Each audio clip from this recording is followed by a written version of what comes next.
Bench Opinions. Three idiots with amateur analysis. Hello and welcome back to Bench Opinions, the football segment. Good day. Claus, are you excited? The first football segment for you in a long time? Dude, I haven't been on this couch for ages. Well, I mean, you've been on this couch, but not on the couch when segment. it's... Exactly. I'm replacing Maxi. Maxi's not with us. He is very much living the football life. He's in Liverpool for the title celebrations. He's all safe and sound, so that's good after the horrific news. But he'll be sharing some of the insights into that. I think that's quite a bucket list, once in a lifetime experience to be in the city. And if you haven't, you would have seen on Instagram. Haven't yet? You can go check out the Instagram and see that he posted some insights into that. I think that's an interesting segue to get into because you are obviously a Manchester United fan. Yes. You haven't yet gone to a celebration parade. I've been to Old Trafford 5 times with mixed results. I think we've won 3 times and lost twice. So definitely have immersed myself in the United footballing culture, but unfortunately, it's been slim pickings since I've moved to Europe, which has been the last 7 years I've been in Europe. And that's exactly what we're going to get into is when is this going to happen for Manchester United? When's the turnaround going to happen? What's Amorim's story? Okay, so let's see where we start here. Well, let's start with the season that he's had so far at the Premiership, right? Yeah. 6 wins, 4 draws, 14 losses. Yeah. Not necessarily good on paper, that. Not good. Not good. So Amorim came in the middle of the season after a terrible run of form by Erik ten Hag. Erik ten Hag was the previous manager after a lot of back and forth and after a lot of internal discussions, and also internal discussions that ended up leaking into the public space and in the press. The new football management side of the business, and who is now co-own the club, ummed and ahed about whether to get rid of him or not. Quickly found out that there's no real bona fide person to take over. And after he won the FA Cup, Erik ten Hag, which was in hindsight now a massive, and a small little plaster over a massive gaping wound at the time, they decided to keep him, gave him a new deal, backed him in the transfer window, which is another big problem because you put all your eggs in one basket. And after a terrible run of form, they got Ruben Amorim in the middle of the season.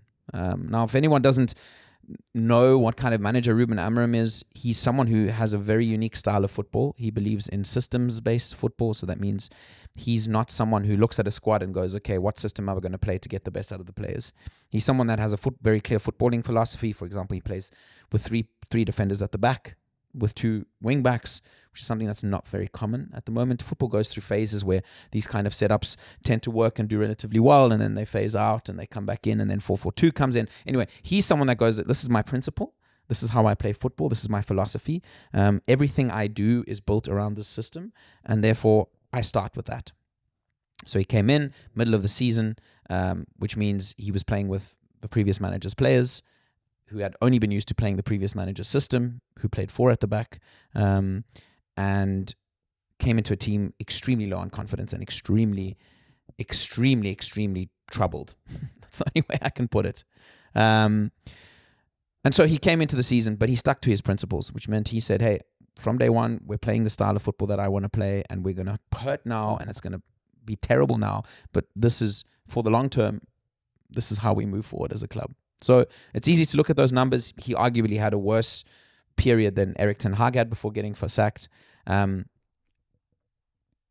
But hopefully we look back in a year's time and see that he was actually taking strides that maybe did not turn into results and points, but moved the club forward into a space where it was easy to identify the players that just would not be suitable to the system. It would be easy to identify the players that 100% aren't good enough to play for Manchester United. And the third big thing, and I think this is a thing that's a little bit underrated, it gave Ruben Amorim a period to test his own system in the Premier League with what I argue is very little to lose. So that's my summation of Ruben Amorim's period at United and season at United so far. Small matter of the Europa League run, getting to the final against Spurs, losing. I never want my team to lose. It would have been fantastic if we won that game because we would have gone into the Champions League. But the more this kind of plays out, and we'll get into, I assume, this is very much a question-answer kind of format this time.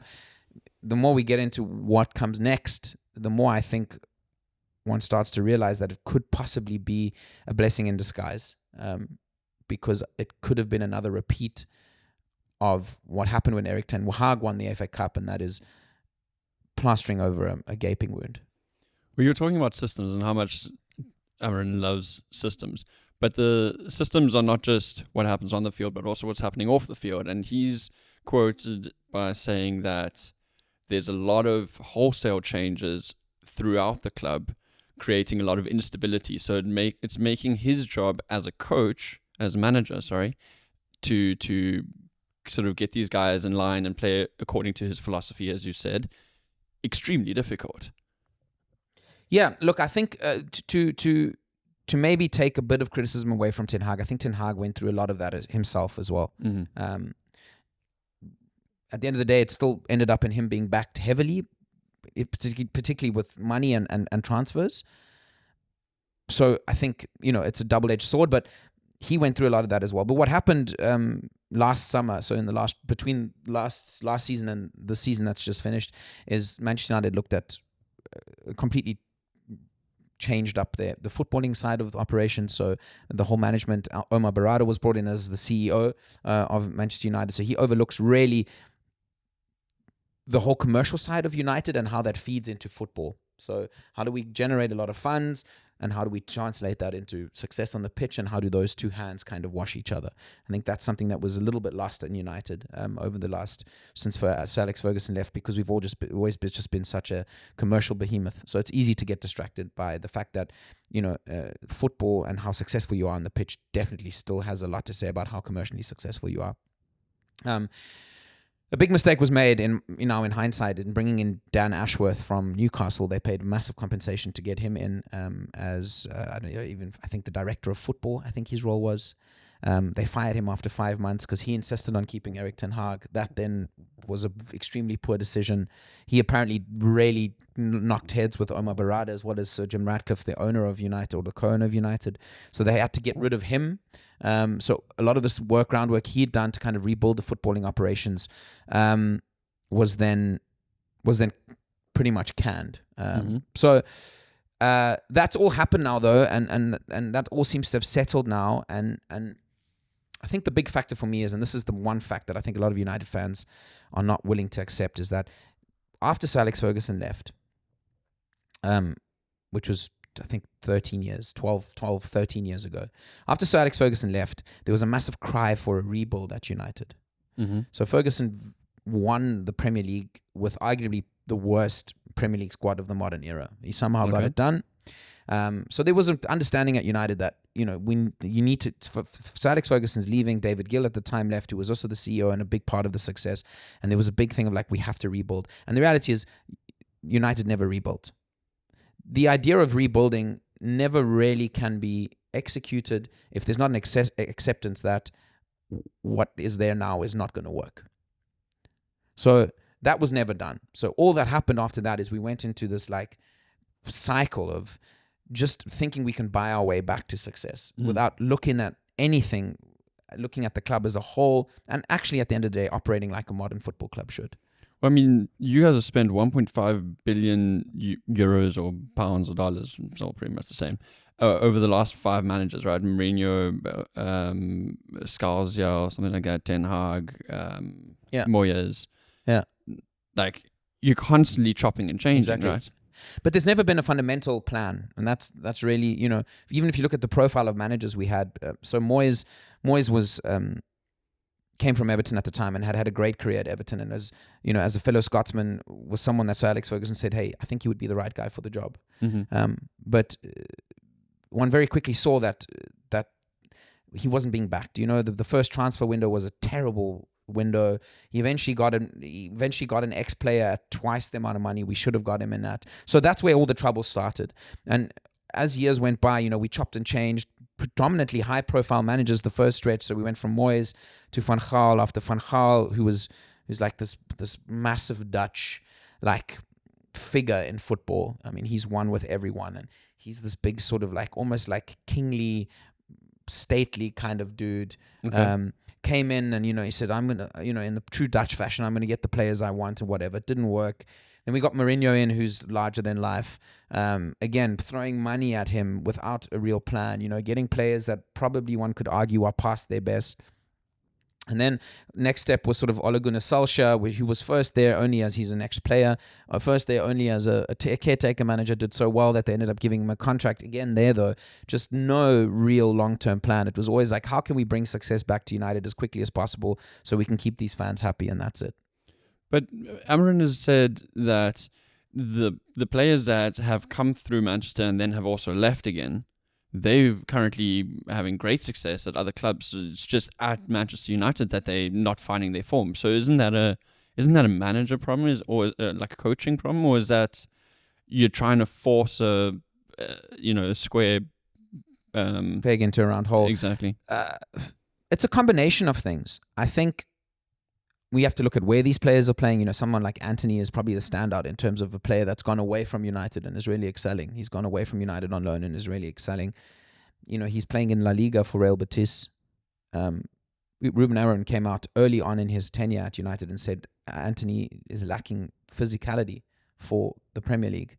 And the one thing that La Liga doesn't have that you have on the level of the Premier League is physicality. So it kind of confirms what he said, and I think, again, United used to be a club, even in the glory days, United used to be a club where players come to United and then become stars. Mm-hmm. United, after post Sir Alex Ferguson, is a club that said, how do we sign stars? And hopefully they come here, form a Milky Way, and we win things. Right. And I think that's the key difference here, is that United's become a graveyard for players. It's become a graveyard for managers. And that's why, again, I come back to the thing of saying I think this Europa League defeat forces us to completely recalibrate, to completely start from the ground up. Are there signs that that's the new philosophy that's going to be taken up? Yeah, so transfer rumors are an interesting thing. So for anyone that doesn't know, transfers are a massive thing in football. The fans love it. I'm a big fan. I get excited by who could possibly come to United. I'm not so much caught up in the fanfare of like, oh my God, I really want this player. To me, it's not really so much like a shopping expedition as opposed to more about being excited about what new players might come and add to United as a club and a team. And just judging by the targets that are being mooted by credible journalists, United there's definitely been a shift. So Alex Ferguson often used to buy players from within the Premier League in the past. And I'm not trying to compare. All I can say is all I'm trying to do is look at back in the day when things used to work, of course, a long time ago, and how things used to work and how that led to success and how that has changed over time. United used to shop a lot within the Premier League, particularly players in the Premier League that they thought had higher ceilings of potential. So they were at maybe smaller teams. There's a lot of people that I can name, but even someone like Robin van Persie, he was the leading scorer at Arsenal. We went in, got him. He came to United and won the Premier League in his first season, again being top scorer. Dimitar Berbatov, coming from Spurs, an amazing player at Spurs, comes to United, steps up, so and goes on to win titles. Yeah. So that was definitely a theme. We'd also sign often young players from other Premier League teams, and the players, it looks like our first two signings now are going to be Premier League players. Okay. And possibly our first three signings are going to be Premier League players. And that for me is a massive shift in the way we're thinking. Yeah. If I name the three players, you have Brian Mbeumo from Brentford, you have Mateus Cunha from Wolves, and then it looks like Liam Delap. We might get Liam Delap, who's a young striker from Ipswich. Okay. To put it into perspective, those three players last year in the Premier League alone scored 47 goals. If you add those 47 goals to our goal difference tally, right? And I know this is not Lego. We don't put pieces together here and it just happens. I understand. Yeah. But just to look at, logic, and this is the way probably data is being used in United to try and justify these signings. If you add those 37 goals to our goal difference tally, we're second to Liverpool in terms of goal difference. So that shows me that there's some sort of thought behind this. All of these players can have higher ceilings than I think they've achieved.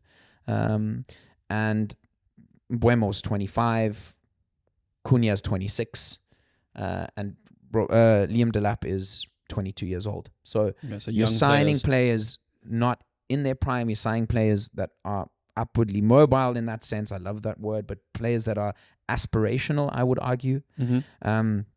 And I think that's going to do massive favors to United in terms of the culture as well. With this move to signing players younger, developing them into their prime sort of age or performance, how long do you think it is fair to give Manchester United as an entire club, not just Amorim, but as an entire club? What's the time frame that we're working with in terms of getting them back to like the top tier, the top 5 clubs in the Premiership? So there's obviously always two things here. There's Premier League, sorry. There's trial by the fans, trial by the social media universe, trial by the football universe, and then there's trial by what the owners have kind of put into the world. So the owners have said, they've called it Project 2028, and they have said that in 2028 they want to be challenging for the Premier League title. Okay. So I would argue come the 2027-2028 season, because the season always ends in May, United, their plan is to possibly even lift the trophy. Okay. So I think that gives you an idea of kind of the timeline we're looking at. Social media, trial by the footballing world, looks a bit different. There's a lot of people, which is crazy to me, there's a lot of people, even United fans, that have called for Ruben Amorim to be sacked now just because of how terrible we've been. I mean, this is also the problem. Yeah, it's exactly. Like you're chopping and changing. You can never get a flow. And that's been, I argue that the fans have played a large role in the way United post Sir Alex Ferguson have been run, because there was never a humbling. I don't think fans humbled themselves enough to understand what it meant when Ferguson left, and there wasn't an acceptance that it could possibly get worse first before the success continues. And I think that cycle, that of just trying to stop the bleeding and buy our way to some sort of success to kind of calm the fans down has played a big role in where the club is. And you're seeing that in the reactions now. Some people saying that Ruben Amorim should be sacked. I remember in one of the forums that I'm in, I was like, yeah, okay, but then who do you get? And it was just a joke. Some of the names that people said could come in as managers, just people that are nowhere near good enough. Right. So it's an eye for an eye. I don't see why it would work. So yeah, there it's a bit different. But I think the common consensus is that you should give him at least the same amount of time you gave Erik ten Hag. And Erik ten Hag got 2 full seasons with 4 full transfer windows, and I think that would be a fair assessment. I think also, though, where are the goalposts? I can tell most United fans now that you're probably going to be disappointed that next season's goal is just to qualify for Europe. The goal is not beyond that. Right. A top 6 finish next year is where United are going to want to build to. Right. I don't think large portions of the United fan base would accept that. It's win or nothing. And I think that's the way we should be thinking, because you're looking at sustainable growth. And I can only use Liverpool as an example. Liverpool went through years and years of terrible times. I would argue even worse times than United have gone through. Not I would argue, I think factually just worse. And they then went out on a limb and said, listen, we need to get the right man for the job, and we need to make sure that our football structures complement him. And they went out and got Jurgen Klopp. Klopp had a terrible first couple of seasons, one could argue. If you're using the same yardstick you use as United fans use, but they stuck by him. The whole footballing culture, the whole footballing structure was completely designed to complement what he'd built in that first team. And sure, unfortunately for them, they lost out to a Manchester City side that spent more than everyone else under Pep Guardiola, who's arguably one of the best managers of all time. So I think they didn't get the flowers that they deserved, in my opinion. I think if it were any other era, Klopp would have won probably 3 to 5 titles instead of just 1 in the 9 years that he was at the club. But nevertheless, Klopp leaves. Their success continues. Arne Slot comes in, builds on what is already there, wins a title. And now they've gone out and secured 3 signings. And when I say world-class signings, like ridiculously good signings, by the looks of it. Those being? Florian Wirtz looks like he's coming from Bayer Leverkusen, who's a player that all the top sides in Europe wanted. Someone who will also, easily help the period after Mohamed Salah leaves, for example. when he eventually does in a couple of years. A right back, Trent Alexander-Arnold, just went to Real Madrid on a free. They went in and got arguably one of the most exciting right backs, also from Bayer Leverkusen, from Pong, a Dutch right back. And it looks like the deal for Milos Kerkez, who's arguably the best left back in the Premier League, coming in. So there's just such a clear vision there. There's such a clear, we know what we're going to do. And I think it makes decision-making so much faster. I think someone like Arne Slot is just so on board. And, there are times when I really feel like you need, and if you look at the clubs that function well, top-down approaches in football, when you have a clear vision and a clear goal, are the best way to operate. When Erik ten Hag was still the manager, you were quite vocal that you didn't like him, you didn't think he was the right man for the job. What is the difference between him and Amorim that now, even with the lack of success, if I can put it that way, obviously still early days, but what is the difference between the two managers where you seem to have more optimism, more faith in Amorim than you did in Erik ten Hag, maybe getting a couple more seasons to build what he thought would be a good team? I think at the end of the day, it's the vehicle that is the person who is the manager.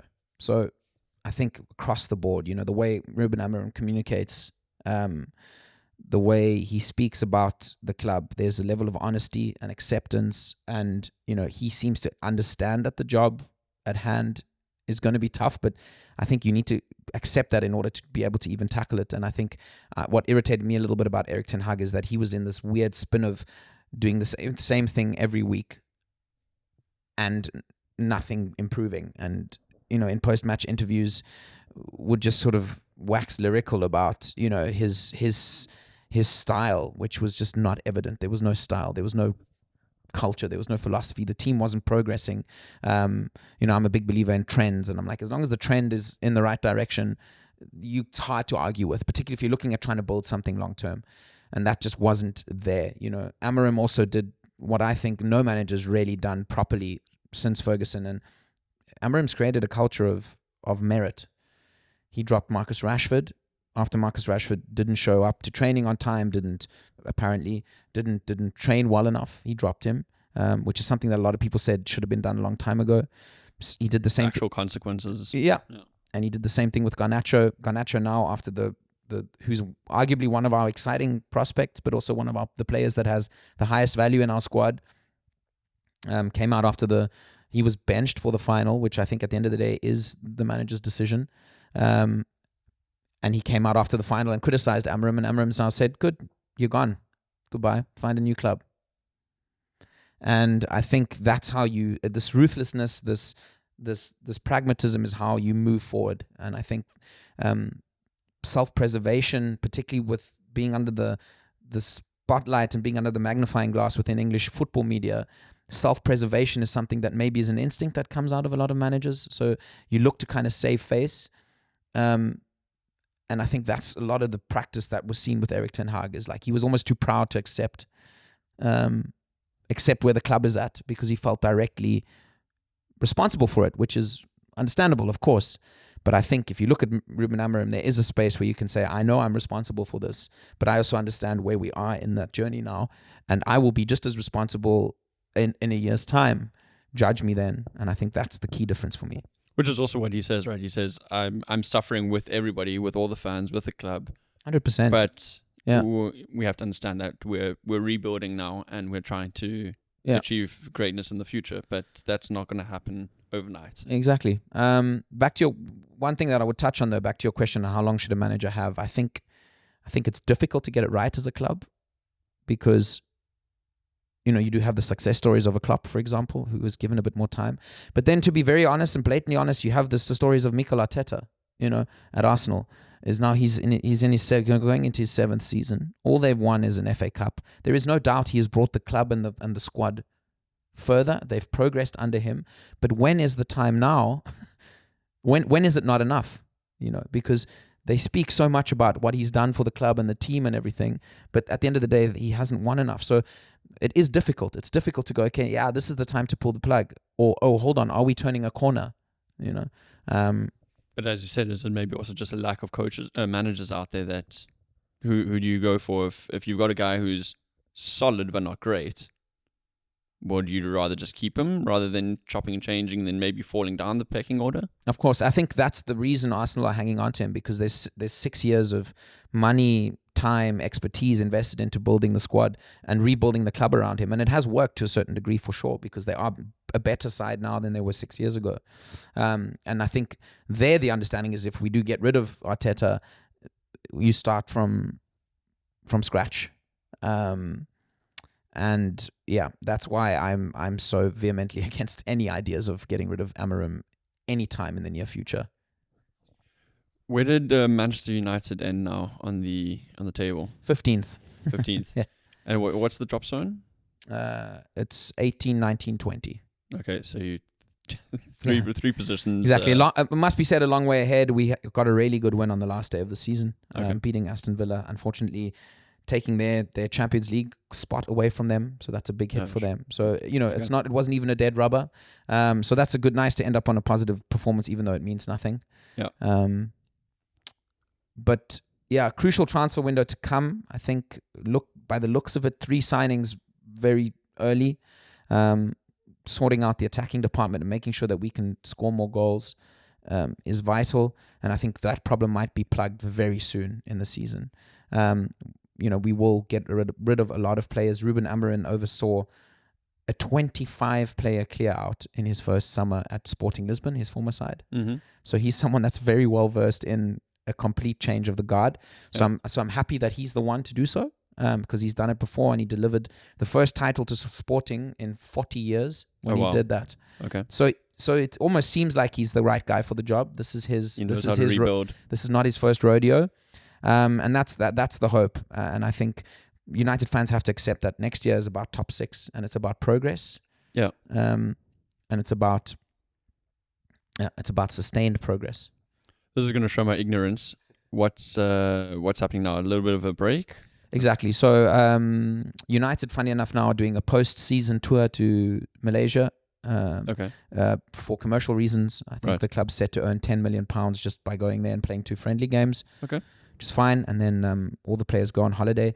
Usually I think the players get about a 3-week break. The transfer window opens on the 1st of July, I think.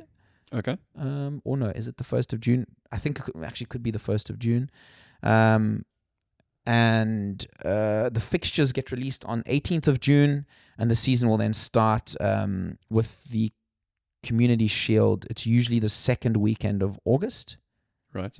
And then the season kicks off. It might even be the first weekend of August is the Community Shield, and then the second weekend of August, the season kicks off again. And between then and I think it's the end of August, there's a transfer window where players will be bought and moved and changed and switched. So.